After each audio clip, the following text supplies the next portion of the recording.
بسم اللہ الرحمن الرحیم۔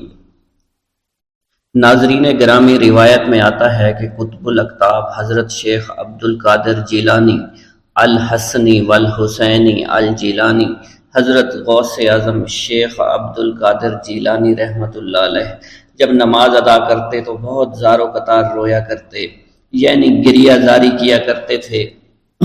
روتے روتے آپ کی ہچکی بن جایا کرتی تھی۔ جب آپ رحمت اللہ علیہ مسجد میں اپنے مریدین اور شاگردوں کے ساتھ باجماعت نماز پڑھتے، اللہ پاک کی محبت اور عشق میں اتنے ڈوب کر عبادت کرتے کہ ان کے شاگرد آپ کی رقت آمیزی کو دیکھ کر، یعنی رونے کے انداز کو دیکھتے اور کہتے اگر اصل نماز دیکھنی ہے تو غوث پاک کی نماز کو دیکھا جائے۔ تو ایک بار کا ذکر ہے کہ آپ رحمت اللہ علیہ عراق کی مسجد میں سے باجماعت نماز پڑھ کر باہر نکلے۔ آپ کے مریدین بھی آپ کے ساتھ تھے۔ آپ نے دیکھا کہ اسی محلے میں کچھ بچے اخروٹ کے ساتھ کھیل رہے ہیں۔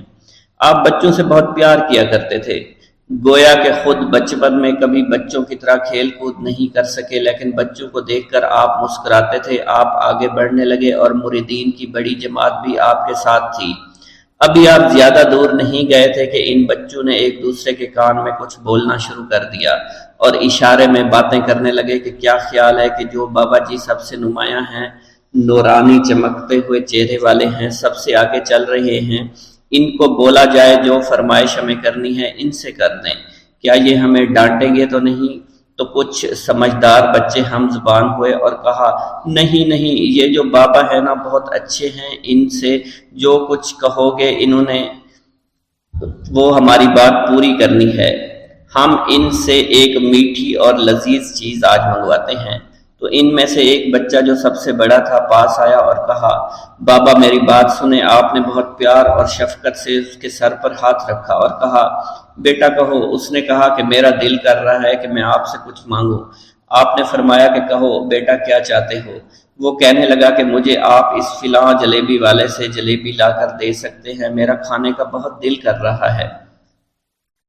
میں چلا جاتا لیکن بابا میری باری آنے والی ہے، جب تک میں جلیبی لے کر وہاں آؤں گا میری باری چلی جائے گی۔ آپ رحمت اللہ علیہ کے وہاں کے مشہور بزرگ بڑے سردار لوگ ہیں، آپ کے خادمین آپ کے نوکر بننے کے لیے جان کی بازی لگانے کو تیار رہتے ہیں۔ ادھر وہ بچے آپ کے رتبے کو بھی دیکھ رہے تھے اور یہ بھی دیکھ رہے تھے کہ آپ کون سی شخصیت ہے، لیکن پھر بھی اتنے سارے لوگوں کو چھوڑ کر آپ سے وہ بچہ کہتا ہے کہ بابا مجھے جلیبی لا کر دے دیں۔ بابا جی نے کہا کہ ٹھیک ہے میں لا کر دے دیتا ہوں۔ آپ کا ایک مرید آپ کے پاس آیا اور کہا حضرت آپ کیوں اس بات پر توجہ دے رہے ہیں؟ آپ اس بچے کی فرمائش پر جلیبی لا رہے ہیں۔ حضرت آپ پر میری جان قربان ہو، میں اس بچے کو جلیبی لا کر دے دیتا ہوں۔ آپ رحمت اللہ علیہ نے اسے اپنے ہاتھ کے اشارے سے منع فرمایا اور کہا اس نے مجھ سے کہا ہے نا تو میں ہی اس کی خواہش کو پورا کروں گا۔ پھر آپ رحمت اللہ علیہ اس جلیبی والے کے پاس تشریف لے گئے اور جلیبی والا کچھ دیر پہلے اداس بیٹھا ہوا تھا۔ آپ رحمت اللہ علیہ اس کی دکان میں تشریف لے گئے تو وہ خوشی خوشی سے جھومنے لگا۔ آپ رحمت اللہ علیہ نے اس جلیبی والے سے جلیبی لی، اس نے خوشی خوشی آپ رحمت اللہ علیہ کے ہاتھوں میں جلیبی تھما دی۔ وہ آدمی لگ بھگ 70 سال کا تھا، اس بڑھاپے میں بھی وہ کام کرنے پر مجبور تھا۔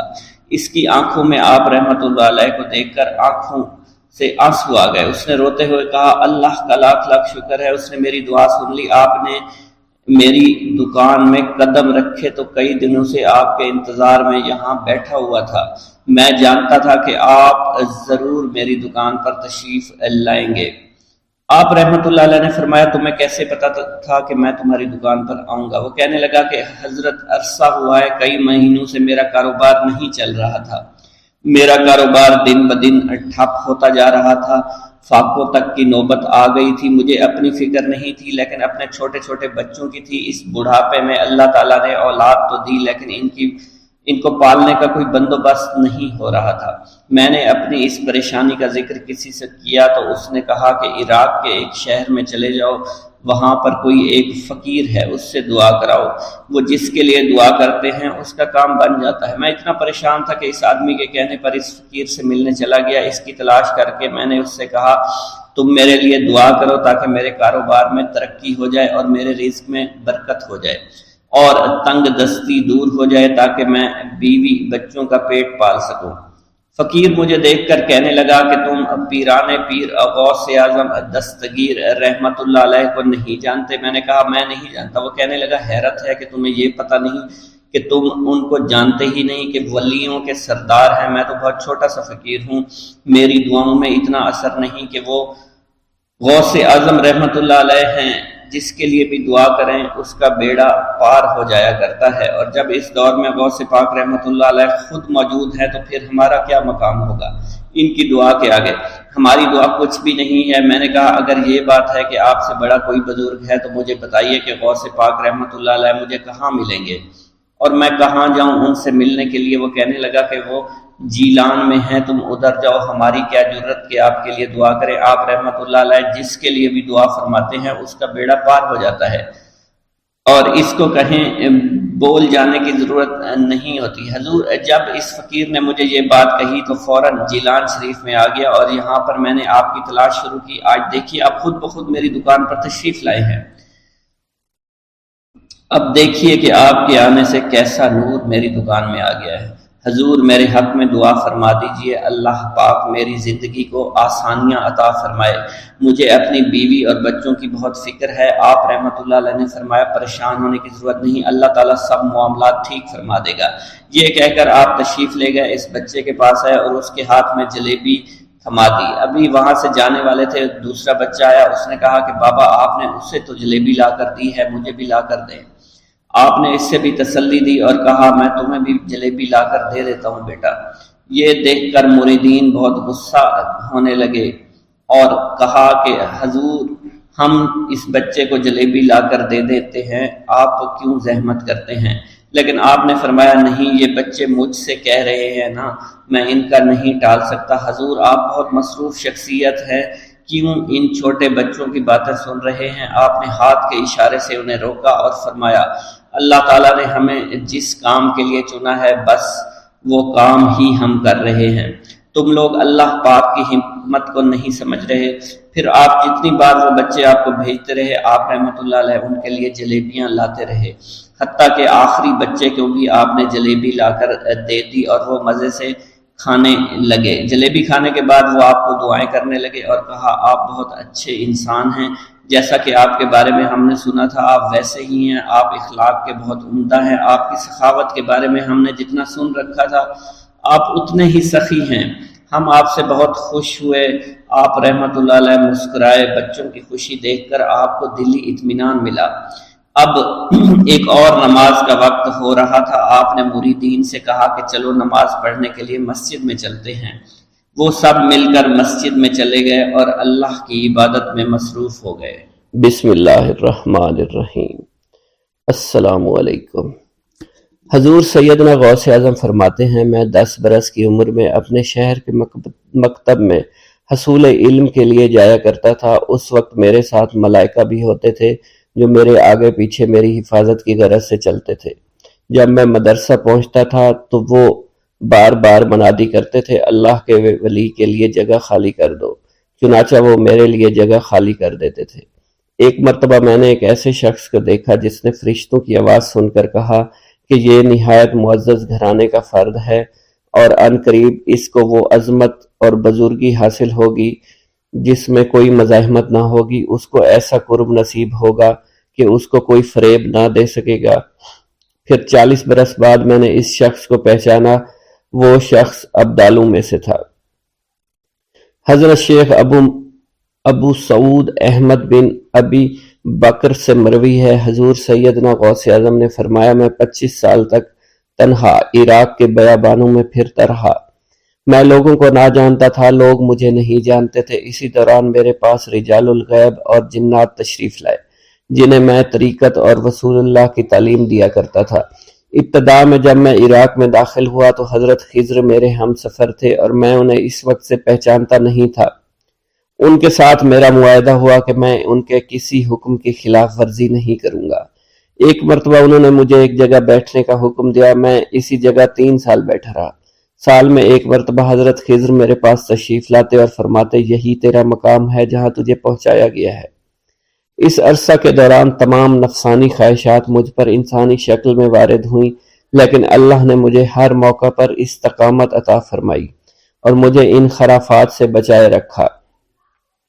ابتدا میں میرا نفس مجاہدہ کا کوئی طریقہ اختیار کرتا تو میں اس پر قائم ہو جایا کرتا تھا اور کسی چیز کو قبول نہیں کرتا تھا۔ ایک طویل مدت تک اپنا گلا گھونٹتے ہوئے میں نے مدائن کے جنگلوں میں مجاہدات میں مشغول رہا۔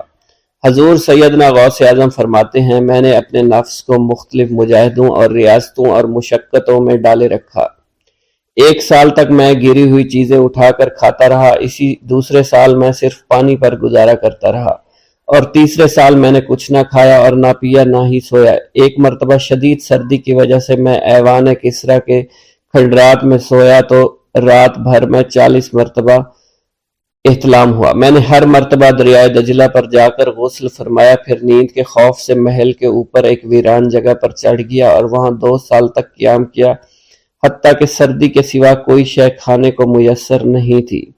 حضور سیدنا غوث اعظم فرماتے ہیں، ہر سال ایک بزرگ آتے اور وہ مجھے اونی جبہ دے کر چلے جاتے۔ اسی طرح میں نے بے شمار طریقوں سے دنیا اور نفس سے چھٹکارا حاصل کرنے کی کوشش کی۔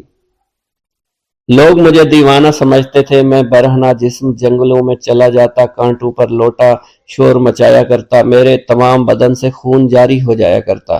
لوگ مجھے اٹھا کر شفا خانے لے جایا کرتے، جہاں میری حالت مزید بگڑ جایا کرتی۔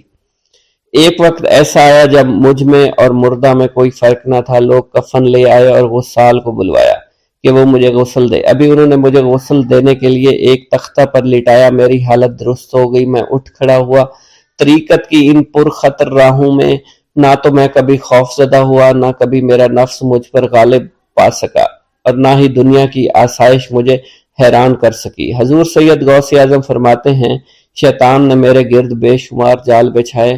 جب میں نے ان سے کہا یہ کیا ہے، اس نے کہا یہ دنیاوی علائشیں ہیں اور میں ان جالوں میں سے تم لوگوں کا شکار کیا کرتا ہوں۔ میں نے 1 سال تک شیطان کا مقابلہ کیا، اس کے بچھائے ہوئے تمام جالوں کو ختم کیا۔ اس کے بعد میرے سینے کو کھول دیا گیا اور مجھ پر بے شمار خلائق ظاہر ہوئے۔ حضور سیدنا غوث اعظم فرماتے ہیں، میں نے دریافت کیا کہ یہ اللہ کیسے ہے؟ جواب ملا، یہ خلق کے اسباب ہیں جو تم سے ملے ہوئے ہیں۔ میں سال بھر ان کی جانب متوجہ رہا، یہاں تک کہ وہ مجھ سے جدا ہو گئے۔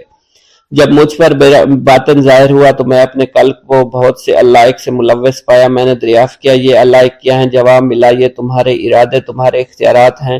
چنانچہ 1 سال تک ان کی جانب متوجہ رہا، یہاں تک کہ وہ سب علائق مجھ سے دور ہو گئے اور میرا قلب ان غلاظتوں سے نجات پا گیا۔ حضور سیدنا غوث اعظم فرماتے ہیں، پھر میں نے توکل کے دروازے پر آیا، میرا مقصد پورا ہو، لیکن جب میں توکل کے دروازے پر پہنچا بے شمار لوگ وہاں موجود تھے۔ میں ہجوم کو چیرتا بڑھا اور شکر کے دروازے پر پہنچ گیا، یہاں بھی لوگوں کا جمع غفیر موجود تھا، اسے بھی چیرتا آگے بڑھا اور مشاہدہ کے دروازے پر پہنچ گیا، یہاں پر موجود ہجوم کو بھی چیرتا ہوا اندر داخل ہوا، حتیٰ کہ سب سے آخر میں مجھے فقر کے دروازے پر لا دیا گیا۔ فقر کا دروازہ خالی تھا۔ جب میں اس دروازے میں داخل ہوا تو دیکھا جن جن چیزوں کو میں نے ترک کیا تھا وہ سب یہاں موجود تھی۔ یہاں مجھے ایک بہت بڑے روحانی خزانے کی فتوحات سے نوازا گیا، میرے لیے تمام دنیا کے خزانے کھول دیے گئے، مجھے روحانی عزت، دائمی غنا اور خالص آزادی عطا فرمائی گئی۔ میری تمام چیزیں جو میری ہستی اور میری صفات سب معدوم ہو گئی تھی، وہ میری ہستی کی جگہ کسی اور نے لے لی تھی۔ حضرت شیخ ابو سعید مخزومی نے حضور سیدنا غوث اعظم کو خرقہ خلافت سے نوازا اور فرمایا، اے عبد القادر، یہ وہ خرقہ ہے جو حضور نبی کریم صلی اللہ علیہ وسلم نے سیدنا علی المرتضیٰ کو عطا فرمایا۔ سیدنا علی المرتضیٰ نے یہ خرقہ خواجہ حسن بصری کو عطا فرمایا، جس سے ہوتا ہوا یہ مجھ تک پہنچا، اور یہ تمہاری امانت تھی جو میں نے تم تک پہنچا دی۔ حضور سیدنا غوث اعظم نے جب خرقہ مبارک کو زیب تن کیا تو آپ پر بے شمار انوار و تجلیات کی بارش ہونا شروع ہو گئی۔ میرا یہ قدم تمام اولیاء کرام کی گردن پر ہے۔ ایک مرتبہ محلہ حلبہ میں اپنے مہمان خانے میں واز فرماتے ہوئے حضور سیدنا غوث اعظم پر اچانک حالت کشف طاری ہوئی۔ آپ رحمت اللہ علیہ نے فرمایا، میرا یہ قدم ہر ولی اللہ کی گردن پر ہے۔ یہ ارشاد سن کر تمام اولیاء اللہ نے اپنی گردنیں جھکا دیں۔ صلحائے امت نے اس کی توضیح فرمائی ہے کہ آپ رحمت اللہ علیہ کے عہد مبارک اور بعد میں قیامت تک آپ کی عطا کے بغیر ولی اللہ ولایت کے درجے پر فائز نہیں ہو سکتا۔ سلطان الہند حضرت خواجہ معین الدین چشتی المعروف خواجہ غریب نواز اس وقت خراسان کے پہاڑوں پر مجاہدات میں مشغول تھے۔ انہوں نے بھی حضور سیدنا غوث اعظم کا ارشاد گرامی سن کر اپنی گردن جھکا دی اور یوں عرض گزار ہوئے، آپ کے قدمین شریفین میرے سر اور میرے آنکھوں پر ہیں۔ حضور سیدنا غوث اعظم فرماتے ہیں کہ میں 10 برس کی عمر میں اپنے شہر کے مکتب میں حصول علم کے لیے جایا کرتا تھا۔ اس وقت میرے ساتھ ملائکہ بھی ہوتے تھے جو میرے آگے پیچھے میری حفاظت کے لیے چلتے تھے۔ جب میں مدرسہ پہنچتا تو یہ منادی کرتے تھے، اللہ کے ولی کے لیے جگہ خالی کر دو۔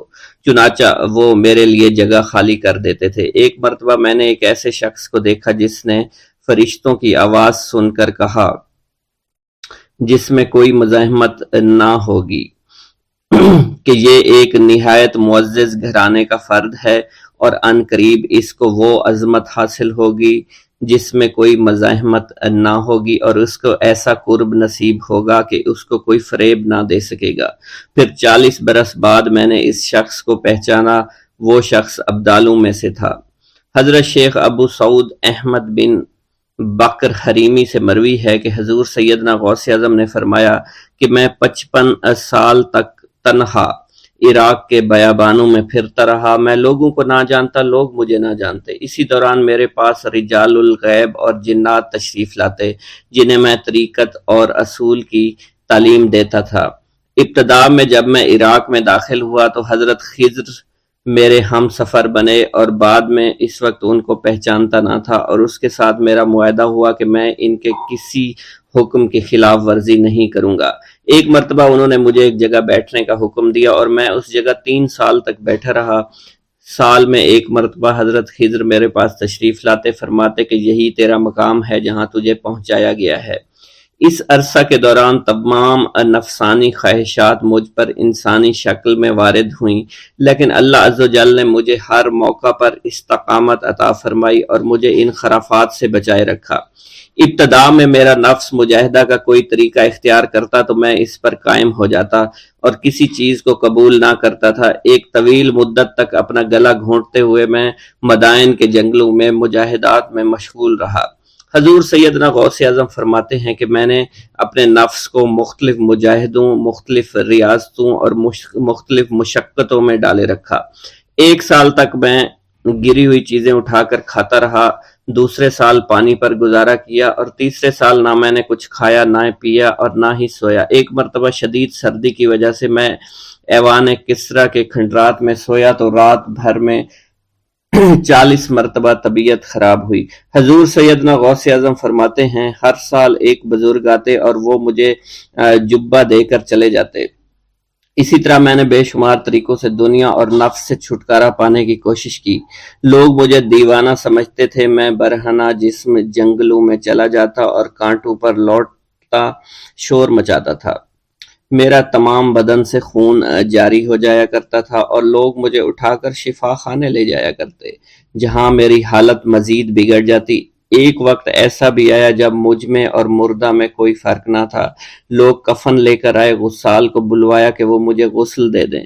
ابھی انہوں نے مجھے غسل دینے کے لیے تختہ پر ڈالا ہی تھا کہ میری حالت درست ہو گئی۔ میں اٹھ کھڑا ہوا۔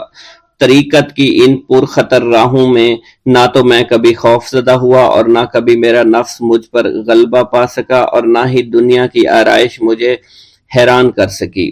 حضور سیدنا غوث اعظم فرماتے ہیں شیطان نے میرے گرد بے شمار جال بچھائے۔ جب میں نے اس سے کہا کہ یہ کیا ہے تو اس نے کہا یہ دنیاوی چیزیں ہیں اور میں ان جالوں سے تم جیسوں کو شکار کرتا ہوں۔ میں نے 1 سال تک شیطان کا مقابلہ کیا، اس کے بچھائے ہوئے تمام جالوں کو ختم کر دیا۔ اس کے بعد میرے سینے کو کھول دیا گیا اور مجھ پر بے شمار خلائق ظاہر ہوئے۔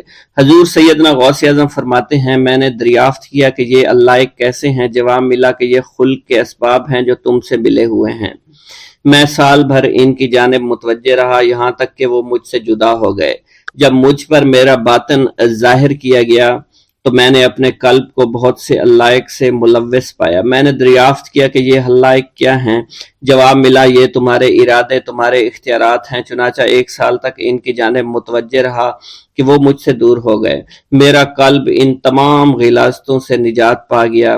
پھر مجھ پر میرے نفس کو ظاہر کیا گیا، میں نے اس کا مشاہدہ کیا، مجھے معلوم ہوا اس کے ساتھ کچھ امراض اور بھی ہیں اور نفس کی خواہشات زندہ ہیں، نفس کا شیطان سرکش ہے۔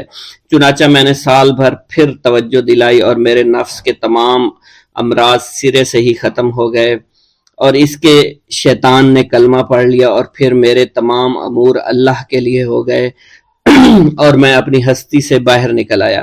حضور سیدنا غوث اعظم فرماتے ہیں، پھر میں توکل کے دروازے پر آیا تاکہ میرا مقصد پورا ہو، لیکن جب میں نے توکل کے دروازے پر پہنچا تو بے شمار لوگ موجود تھے۔ میں اس ہجوم کو چیرتا ہوا آگے بڑھا اور شکر کے دروازے پر پہنچ گیا، یہاں پر بھی لوگوں کا جمع غفیر موجود تھا، اسے بھی چیرتا ہوا آگے بڑھا اور مشاہدہ کے دروازے پر پہنچ گیا اور یہاں پر موجود ہجوم کو چیرتا ہوا اندر داخل ہوا، حتیٰ کہ سب سے آخر میں مجھے فقر کے دروازے پر لایا گیا۔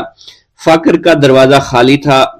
جب اس دروازہ میں داخل ہوا تو دیکھا جن جن چیزوں کو میں نے ترک کیا تھا وہ سب یہاں موجود تھیں۔ یہاں مجھے ایک بہت بڑے روحانی خزانے کی فتوحات سے نوازا گیا اور میرے لیے تمام دنیا کے خزانے کھول دیے گئے۔ مجھے روحانی عزت، دائمی فنا اور خالص آزادی عطا فرمائی گئی۔ میری تمام چیزیں جو میری ہستی اور میری صفات سب معدوم ہو گئیں اور میری ہستی کی جگہ کسی اور نے لے لی۔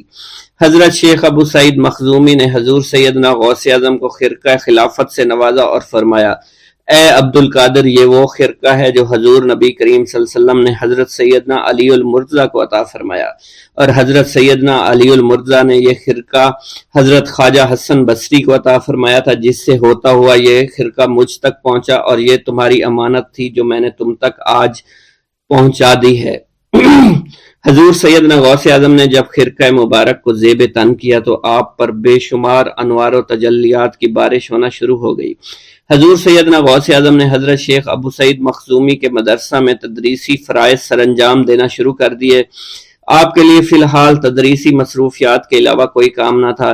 آپ کی شبانہ روز کی محنت سے آپ کے نام کا شعرہ کچھ ہی دنوں میں سارے بغداد میں پھیل گیا۔ طلبہ دور دراز کے علاقوں سے علم کے حصول کے لیے آنے لگے۔ طلبہ کی تعداد جب مزید بڑھنا شروع ہو گئی تو ارد گرد کے کئی مکانات کو خرید کر مدرسہ میں داخل کر لیا گیا۔ کتب سیر میں منقول ہے کہ 528 ہجری میں آپ مدرسہ نظامیہ کی وسیع عمارت تعمیر فرما چکے تھے۔ اس مدرسہ کی تعمیر میں آپ نے بحیثیت مزدور بھی حصہ لیا تھا۔ حضرت شیخ ابو الخشاب سے مروی ہے کہ میں جوانی میں جب علم نحو پڑھ رہا تھا تو لوگوں نے مجھے حضور سیدنا غوث اعظم کے پاس جانے کا مشورہ دیا، اور اس کی وجہ سے مجھے بھی اشتیاق ہوا کہ میں آپ کا واز سنوں۔ ایک مرتبہ کچھ لوگوں کے ہمراہ آپ کی مجلس میں دوستوں کے ہمراہ حاضر ہوا۔ آپ نے میری جانب توجہ کرتے ہوئے فرمایا، ہماری صحبت اختیار کر لو۔ چنانچہ میں نے آپ کے فرمان کے مطابق آپ کی صحبت کو اختیار کر لیا۔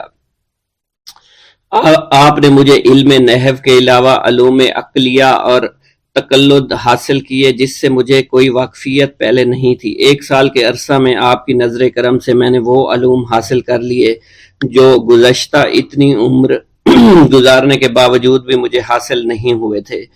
منقول ہے حضرت شیخ بقا بن بطو، شیخ علی بن ہیتی اور شیخ کیلوی جب حضور سیدنا غوث اعظم کے مدرسہ میں آتے تو جھاڑو دیا کرتے تھے اور چھڑکاؤ کرتے تھے، لیکن آپ کی اجازت کے بغیر کبھی اندر داخل نہ ہوتے تھے۔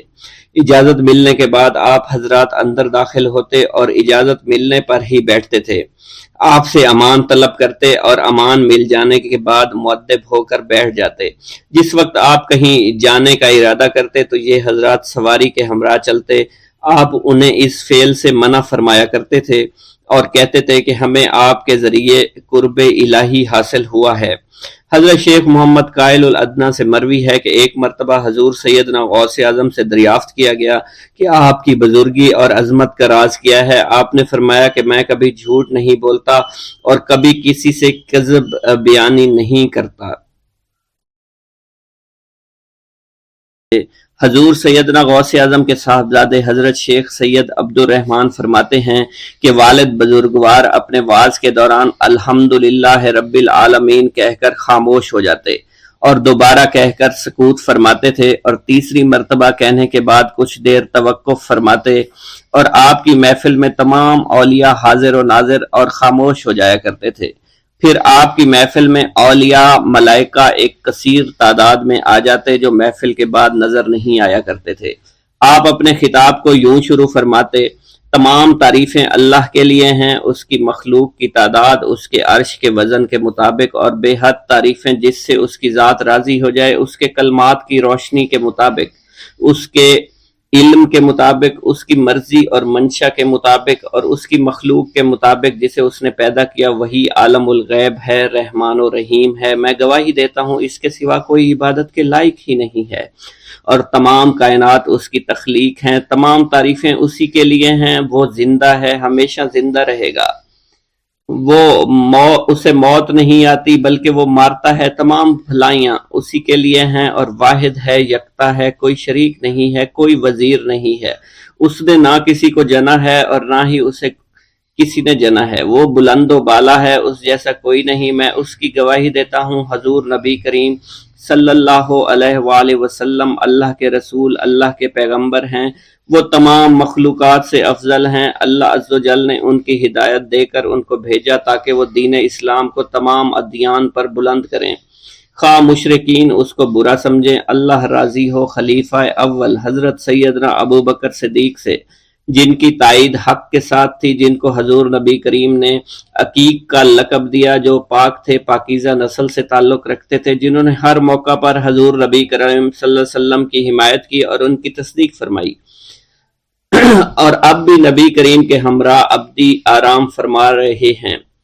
اللہ راضی ہو خلیفہ دوم حضرت سیدنا عمر فاروق رضی اللہ تعالی عنہ سے، جنہوں نے عمل کثیر کیے، جنہوں نے حق کو بلند کیا، جنہوں نے فیصلے کے لیے جن کو منتخب کیا گیا، جنہوں نے ہمیشہ حق بات کا ساتھ دیا، اور وہ بھی حضور نبی کریم صلی اللہ علیہ وسلم کے ہمراہ ابدی آرام گاہ میں آج بھی موجود ہیں۔ اللہ راضی ہو خلیفہ سوم حضرت سیدنا عثمان غنی رضی اللہ تعالی عنہ سے، جنہوں نے اپنے مال سے مسلمانوں کی امداد کی، قرآن مجید کی ترتیب و اشاعت احسن طریقے سے فرمائی، جنہوں نے امامت اور قرت سے محراب کو، ممبر کو مزین کیا، اور جو افضل الشہداء ہیں اور فرشتے بھی ان سے حیا کرتے ہیں۔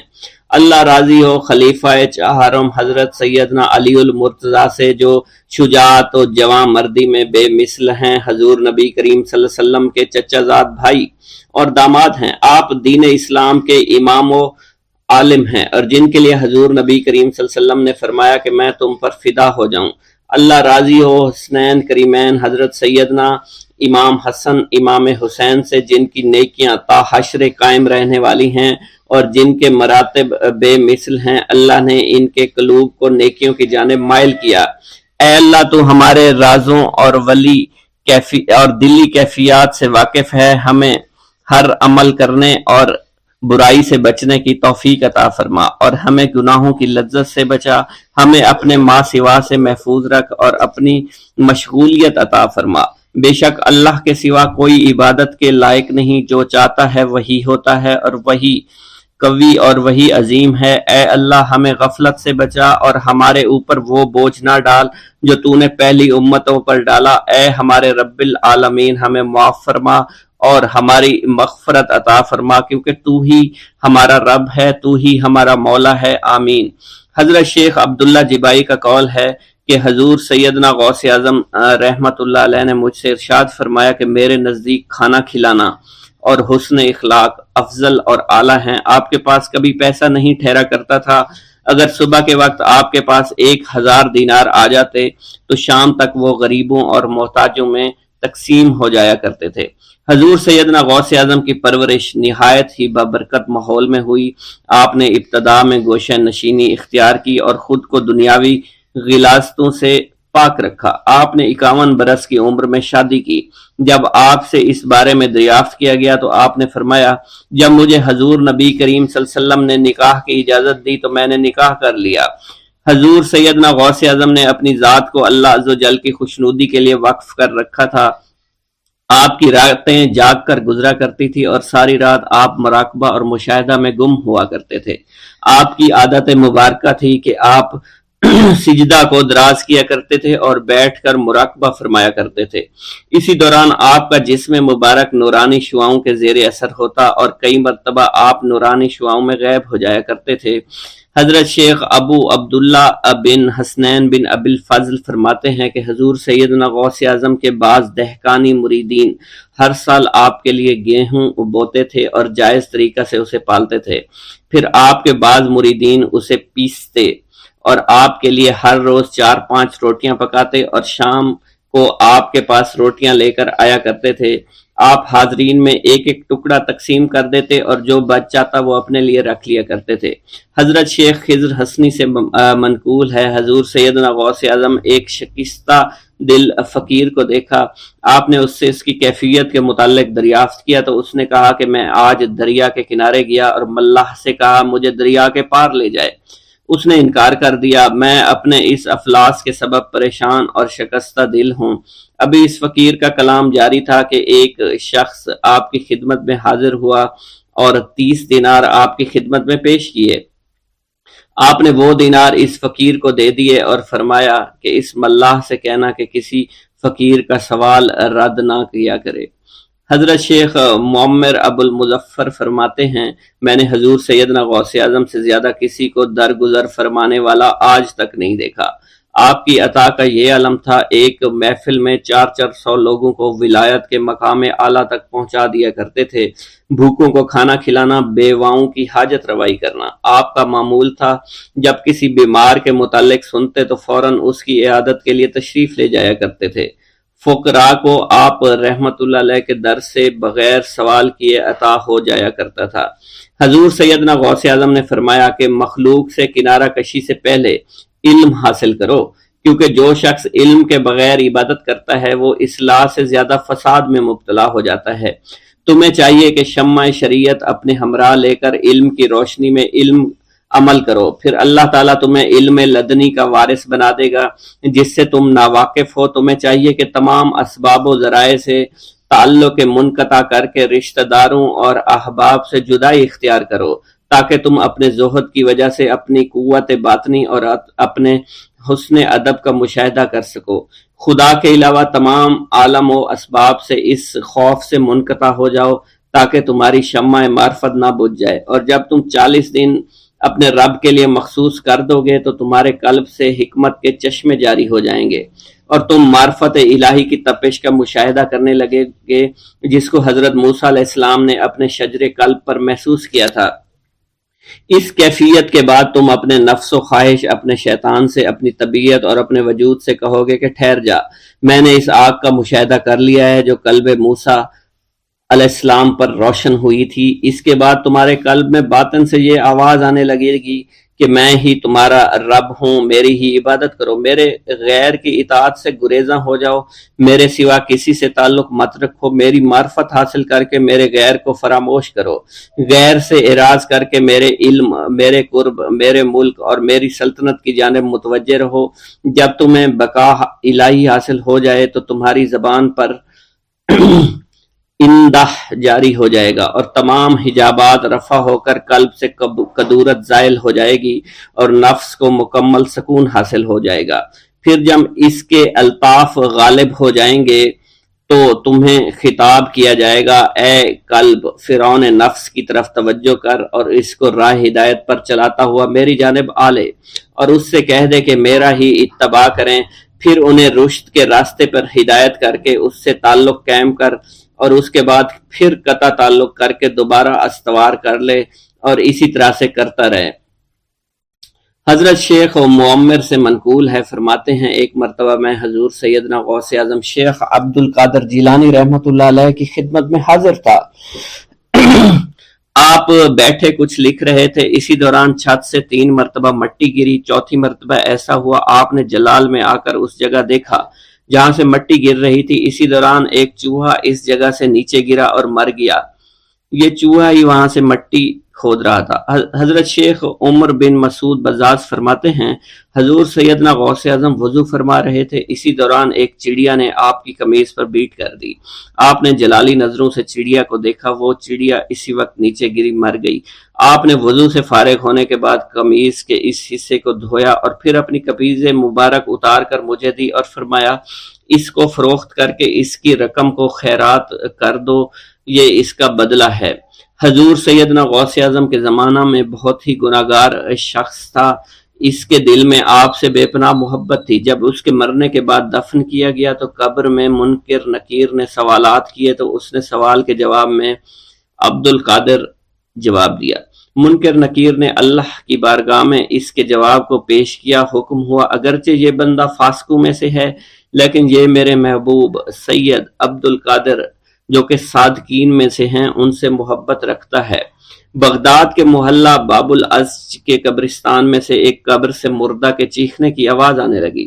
لوگوں نے حضور سیدنا غوث اعظم کی خدمت میں عرض ہو کر عرض کیا، آپ نے دریافت کیا کیا صاحب قبر نے مجھ سے خرقہ پہنا؟ لوگوں نے عرض کیا ہمیں اس کا علم نہیں۔ آپ نے دریافت کیا کیا یہ میری محفل میں کبھی شریک ہوا؟ ہمیں اس کا علم نہیں۔ آپ نے پھر دریافت کیا کیا کبھی میرے پیچھے نماز پڑھی؟ نہیں معلوم۔ آپ نے مراقبہ فرمایا اور آپ کے چہرہ مبارک پر جلالیت کے آثار نمودار ہو گئے۔ بعد ازاں آپ نے چہرہ مبارک پر وقار ظاہر ہوا اور آپ نے فرمایا کہ اس شخص نے میری زیارت کی، مجھ سے حسن ظن رکھا، اسی وجہ سے اللہ نے اس پر رحم فرما دیا ہے، چنانچہ اس کے بعد کبھی قبر سے آواز نہیں آئی۔ منقول ہے حضرت شیخ ابو الحسن علی بن وہب ازجی بیمار ہو گئے، حضور سیدنا غوث اعظم عیادت کے لیے تشریف لائے تو آپ نے وہاں ایک قمری اور ایک کبوتری کو دیکھا۔ حضرت شیخ ابو الحسن نے آپ سے عرض کی کہ یہ کبوتری 6 ماہ سے انڈے نہیں دے رہی اور قمری 9 مہینے سے بول نہیں رہی۔ آپ نے کبوتری سے فرمایا تو اپنے مالک کو فائدہ پہنچا اور قمری سے فرمایا تو اپنے خالق کی تسبیح کر۔ چنانچہ قمری نے اسی وقت کوکو کرنا شروع کر دیا، یہاں تک کہ بغداد کے لوگ اس کی آواز سننے کے لیے جوق در جوق جمع ہونا شروع ہو گئے اور کبوتری نے بھی انڈے دے دیے اور ان سے بچے نکلے۔ بھوک اللہ کے خزانوں میں سے ایک خزانہ ہے۔ حضرت شیخ ابو محمد فرماتے ہیں ایک روز میں حضور سیدنا غوث اعظم کی خدمت میں ایسی حالت میں حاضر ہوا کہ فاقہ سے تھا اور میرے اہل و عیال بھی کئی دنوں سے بھوکے تھے۔ میں نے آپ کی خدمت میں سلام عرض کیا تو آپ نے میری دلی کیفیت کو بھانپتے ہوئے فرمایا، اے جونی، بھوک اللہ تعالیٰ کے خزانوں میں سے ایک خزانہ ہے اور اللہ عز و جل جس کو دوست رکھتا ہے اس کو فاقہ کی نعمت عطا فرما دیا کرتا ہے۔ حضرت شیخ زین الدین فرماتے ہیں ایک مرتبہ میں اور ایک میرا دوست حج کی ادائیگی کے بعد بغداد شریف آئے۔ بغداد شریف میں ہم کسی کو جانتے نہیں تھے اور ہمارے پاس صرف ایک قبضہ کمان تھی جسے فروخت کر کے ہم نے کچھ چاول خریدے اور انہیں پکایا۔ ہم ان چاولوں سے سیر نہ ہو سکے اور نہ ہی ہمیں کوئی لطف محسوس ہوا۔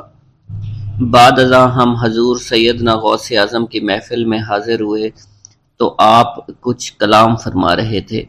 ہمیں دیکھتے ہی آپ نے اپنا کلام قطع کر لیا اور فرمانے لگے، حجاز مقدس سے کچھ مہمان آئے اور ان کے پاس قبضہ کمان کے سوا کچھ نہ تھا جسے انہوں نے فروخت کر کے چاول خریدے اور انہیں پکا کر کھایا، لیکن نہ ہی وہ سیر ہوئے اور نہ ہی لطف اندوز۔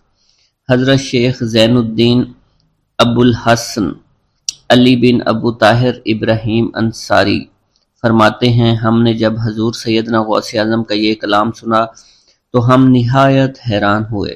محفل کے اختتام پر آپ نے دسترخوان بچھوایا۔ میں نے آہستگی سے اپنے دوست سے اس کی پسندیدہ چیز کے متعلق پوچھا تو اس نے کہا حلوہ کھانا چاہتا ہے اور میرے دل میں اس وقت شہد کی خواہش پیدا ہوئی۔ ابھی یہ سب کچھ ہمارے دلوں میں ہی تھا کہ حضور سیدنا غوث اعظم نے اپنے خادمین کو حکم دیا جاؤ حلوہ شہد لے آؤ۔ خادمین نے حکم کی، تعمیل کی اور حلوہ اور شہد ہمارے سامنے لا کر رکھ دیا۔ آپ کا اس طرح ہمارے دلوں کی بات پر مطلع ہونے سے ہم حیران رہ گئے۔ حضرت ابو حفص عمر بن صالح بغدادی ایک مرتبہ اپنی اونٹنی کو ہانکتے ہوئے حضور سیدنا غوث اعظم کی خدمت میں حاضر ہوئے۔ عرض کرنے لگے، حضور میں حج کے لیے بیت اللہ شریف جانا چاہتا ہوں، مگر میری یہ اونٹنی میرا ساتھ دینے کے قابل نہیں ہے، اور فی الحال میرے پاس کوئی دوسری سواری بھی نہیں ہے۔ آپ نے اس اونٹنی کی پشت پر ہاتھ پھیرا۔ اس کے بعد حضرت ابو حفص عمر بن صالح بغدادی نے اس اونٹنی کو ایڑی لگائی تو وہ اونٹنی بیت اللہ شریف تک بھاگتی ہی چلی گئی اور کوئی دوسری سواری اس کے قریب نہیں پہنچ سکی۔ حضرت ابو حامد فرماتے ہیں، میں ایک مرتبہ بغداد شریف میں حضور سیدنا غوث اعظم کی خدمت میں حاضر ہوا اور اپنا مصلی آپ کے نزدیک بچھا کر بیٹھ گیا۔ آپ نے مجھ سے فرمایا، اے حامد، تم عنقریب بادشاہوں کے دسترخوان پر بیٹھو گے۔ چنانچہ جب میں حران واپس پہنچا تو سلطان نور الدین زنگی نے مجھے اپنے پاس رہنے پر مجبور کر دیا اور مجھے اپنا مصاحب خاص مقرر کر دیا اور ناظم اوقاف مقرر فرمایا۔ حضرت شیخ ابو المظفر اسماعیل سے منقول ہے کہ ایک مرتبہ حضرت شیخ الہیتی بیمار ہو گئے۔ حضور سیدنا غوث اعظم ان کی عیادت کے لیے تشریف لائے۔ آپ نے ان کے نزدیک کھجور کے 2 درخت دیکھے جو 4 سال سے خشک تھے اور ان پر پھل نہیں آتا تھا۔ آپ نے ان درختوں کے نیچے بیٹھ کر وضو کیا اور 2 رکعت نماز ادا فرمائی۔ کچھ دن گزرنے کے بعد ان درختوں پر پھل لگ گئے اور وہ دوبارہ سے سرسبز و شاداب ہو گئے۔ جھولی کو میری بھر دو ورنہ کہے گی دنیا، ایسے سخی کا منگتا پھرتا ہے مارا مارا۔ مولانا عبد الرحمن جامی فرماتے ہیں، حضور سیدنا غوث اعظم کا ایک مرید آپ کے ہمراہ مسجد کی جانب جا رہا تھا۔ جمعہ کا دن تھا۔ اس دن کسی بھی شخص نے آپ کو دیکھ کر نہ سلام کیا نہ ہی کچھ توجہ فرمائی۔ اس مرید کے دل میں خیال آیا کہ پہلے تو آپ جمعہ کی نماز کی ادائیگی کے لیے بڑی مشکل سے لوگوں کے ہجوم میں سے ہوتے ہوئے مسجد کی جانب تشریف لے جایا کرتے تھے، اور آج کوئی شخص بھی آپ کو سلام نہیں کر رہا ہے اور نہ آپ کے نزدیک آ رہا ہے۔ مولانا عبد الرحمن جامی فرماتے ہیں، ابھی یہ خیال اس مرید کے دل میں ہی تھا کہ حضور سیدنا غوث اعظم نے مسکرا کر اس مرید کو دیکھا، پھر لوگوں کا ایک جمع غفیر اکٹھا ہو گیا اور ہر کوئی آپ سے سلام کرنے کا خواہش مند تھا، یہاں تک کہ اس مرید اور آپ کے درمیان ہجوم حائل ہو گیا۔ اس مرید کے دل میں یہ خیال آیا کہ یہ پہلا حال اچھا تھا جب میں اور آپ تنہا تھے۔ مولانا عبد الرحمن جامی فرماتے ہیں، حضور سیدنا غوث اعظم شیخ عبد القادر جیلانی نے ایک مرتبہ پھر اس مرید کی دلی کیفیت کو بھانپتے ہوئے فرمایا، تمہیں معلوم نہیں لوگوں کے دل میری مٹھی میں ہیں، میں انہیں چاہوں تو پھیر دوں، چاہوں تو اپنی جانب متوجہ کر لوں۔ ایک مرتبہ ایک عورت حضور سیدنا غوث اعظم کی خدمت میں بیٹے کو لے کر حاضر ہوئی۔ عرض کیا، میرے اس بیٹے کو آپ سے دلی لگاؤ ہے، آپ اسے اپنی غلامی میں قبول فرما لیں۔ میں اللہ عز و جل اور آپ کی خاطر اپنے بیٹے پر اپنے حق کو معاف کرتی ہوں۔ آپ نے اس لڑکے کو قبول فرما لیا۔ چند روز بعد وہ عورت اپنے بیٹے سے ملنے کے لیے آئی تو وہ لڑکا آپ کے حکم سے مجاہدات میں مشغول تھا اور بے حد کمزور اور لاغر ہو چکا تھا۔ اس عورت نے جب آپ کو دیکھا تو آپ اس وقت مرغی کا گوشت کھا رہے تھے، آپ کے سامنے ہڈیاں پڑی ہوئی تھی۔ اس عورت نے آپ سے کہا کہ آپ خود تو مرغی کھاتے ہیں جبکہ میرا بیٹا سخت مجاہدات میں مشغول ہے۔ آپ نے اس عورت کی بات سننے کے بعد ہڈیوں کی جانب اشارہ کیا اور حکم دیا، اللہ عز و جل کے حکم سے زندہ ہو جاؤ۔ آپ کا یہ فرمانا تھا کہ ان ہڈیوں سے ایک سالم مرغی زندہ کھڑی ہو گئی۔ آپ نے فرمایا کہ جب تیرا بیٹا اس منزل پر پہنچ جائے گا تو پھر جو چاہے گا کھائے گا۔ منقول ہے ایک مرتبہ حضور سیدنا غوث اعظم کو اللہ عز و جل کی جانب سے حکم ہوا کہ 700 مردوں اور 700 عورتوں کو واصل باللہ کریں۔ آپ نے اللہ کے اس فرمان کے مطابق مجمع عام میں نظر دوڑائی تو مجمع میں سے 700 مرد اور 700 عورتیں علیحدہ ہو گئیں۔ آپ نے ان پر نگاہ ولایت ڈالی تو وہ سب واصل اللہ ہو گئے۔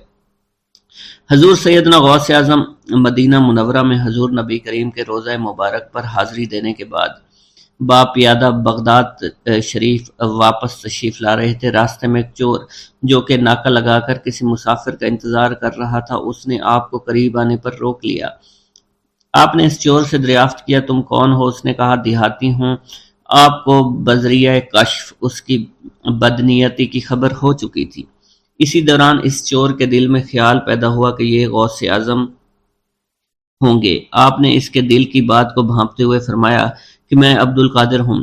چور نے جب آپ کی بات سنی فوراً قدموں میں گر پڑا اور معافی کا خواستگار ہوا۔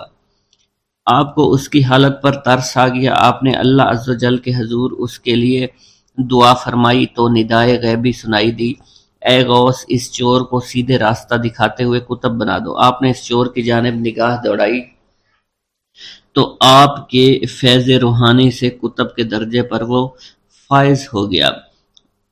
حضرت شیخ ابو عباس خضر بن عبداللہ بن یحییٰ حسینی فرماتے ہیں، ایک مرتبہ میں نے خلیفہ ابو المظفر یوسف عباسی کو حضور سیدنا غوث اعظم شیخ عبد القادر جیلانی کی خدمت میں موجود پایا۔ اس نے آپ سے کسی کرامت کو دیکھنے کی درخواست کی اور کہا کہ اس سے میرا دل مطمئن ہو جائے گا۔ حضور سیدنا غوث اعظم حضرت سیدنا شیخ عبد القادر جیلانی نے خلیفہ سے پوچھا کہ تو کیا چاہتا ہے؟ اس نے کہا کہ ایک سیب، اور اس وقت عراق میں سیبوں کا موسم نہ تھا۔ آپ نے اپنے دست مبارک فضا میں بلند کیا اور دیکھتے ہی دیکھتے آپ کے ہاتھ میں 2 سیب آ گئے۔ آپ نے ایک سیب ابو المظفر کو دیا اور دوسرا خود رکھ لیا۔ ابو المظفر نے جب اپنا سیب چیرا تو اس میں سے کیڑا نکل آیا۔ اس نے جب اپنا سیب چیرا تو یہ اندر سے سفید تھا، اس میں سے کستوری کی خوشبو آ رہی تھی۔ ابو المظفر نے وجہ دریافت کی تو آپ نے فرمایا اس سیب میں سے کیڑا اس وجہ سے نکلا کیونکہ اس سیب کو ظالم کا ہاتھ لگا ہوا تھا۔ حضرت شیخ ابو محمد سے مروی ہے، ایک مرتبہ میں حضور سیدنا غوث اعظم کی خدمت میں بغداد شریف حاضر ہوا۔ کچھ دنوں تک آپ کے ہاں قیام پذیر رہا اور روحانی فیوز و برکات سے مالا مال ہوا۔ بعد ازاں جب میں واپس اپنے ملک مصر روانہ ہونا لگا تو آپ نے مجھ سے فرمایا کہ کبھی کسی سے کوئی چیز مت مانگنا۔ پھر آپ نے اپنی انگشت شہادت میرے منہ میں ڈالی اور فرمایا کہ اسے اچھی طرح چوسو۔ چنانچہ میں نے آپ کے فرمان کے مطابق ایسا ہی کیا۔ جب میں آپ سے اجازت لینے کے بعد واپس اپنے ملک مصر روانہ ہوا تو بغداد شریف سے مصر تک کی طویل مسافت کے دوران مجھے کچھ بھوک محسوس نہیں ہوئی اور میں جوں جوں آگے بڑھتا رہا اپنے جسم میں توانائی کو پہلے سے زیادہ پاتا۔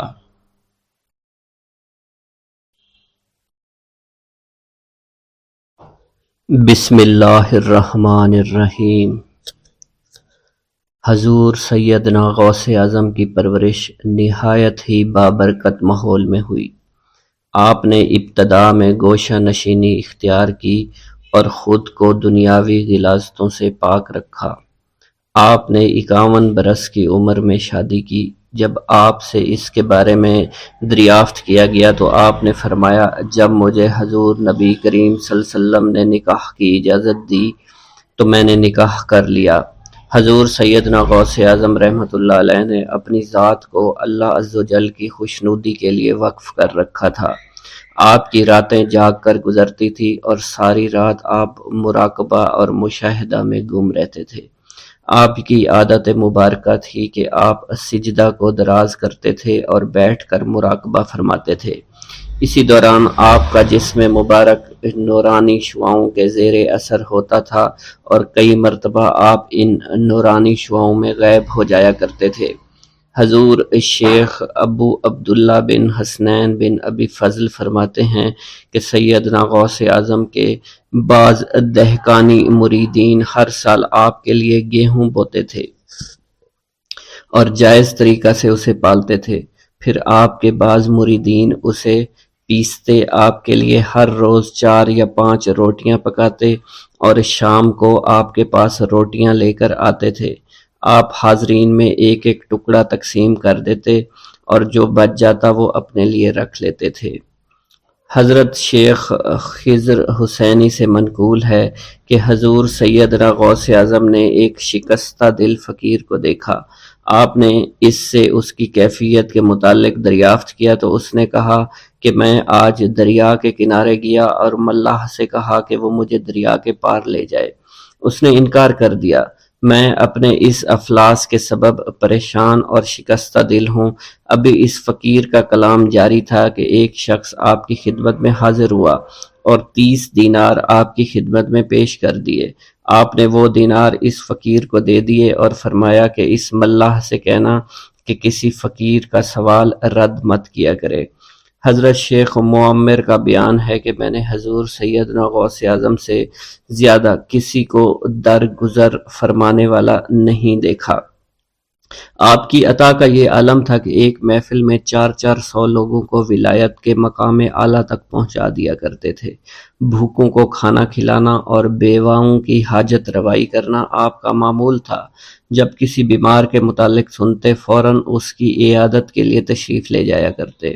فقراء کو آپ کے در سے بغیر سوال کیے عطا ہو جایا کرتا۔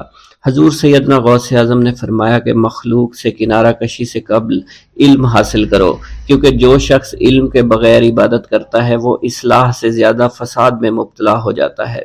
تمہیں چاہیے کہ شمع شریعت اپنے ہمراہ لے کر علم کی روشنی میں عمل کرو، پھر اللہ تعالیٰ تمہیں علم لدنی کا وارث بنا دے گا جس سے تم ناواقف ہو۔ تمہیں چاہیے کہ تمام اسباب و ذرائع سے تعلق منقطع کر کے رشتہ داروں اور احباب سے جدائی اختیار کر لو، تاکہ تم اپنے زہد کی وجہ سے اپنے قوت باطنی اور اپنے حسن ادب کا مشاہدہ کر سکو۔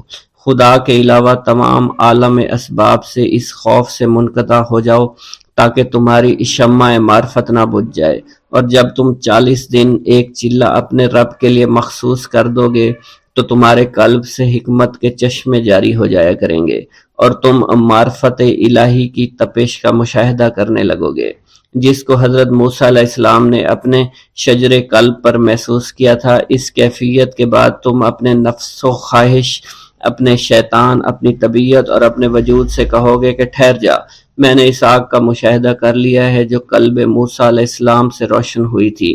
اس کے بعد تمہارے قلب میں باطن سے یہ آواز آنے لگی کہ میں ہی تمہارا رب ہوں، میری ہی عبادت کرو، میرے غیر کی اطاعت سے گریزاں ہو جاؤ، میرے سوا کسی سے تعلق مت رکھو، میری معرفت حاصل کر کے میرے غیر کو فراموش کر دو، غیر سے اعراض کر کے صرف میرے علم، میرے قرب، میرے ملک اور میری سلطنت کی جانب متوجہ رہو۔ جب تمہیں بقائے الہی حاصل ہو جائے تو تمہاری زبان پر اللہ تعالیٰ کا نام جاری ہو جائے گا اور تمہارے حجابات رفع ہو کر قلب سے کدورت زائل ہو جائے گی اور نفس کو مکمل سکون حاصل ہوگا۔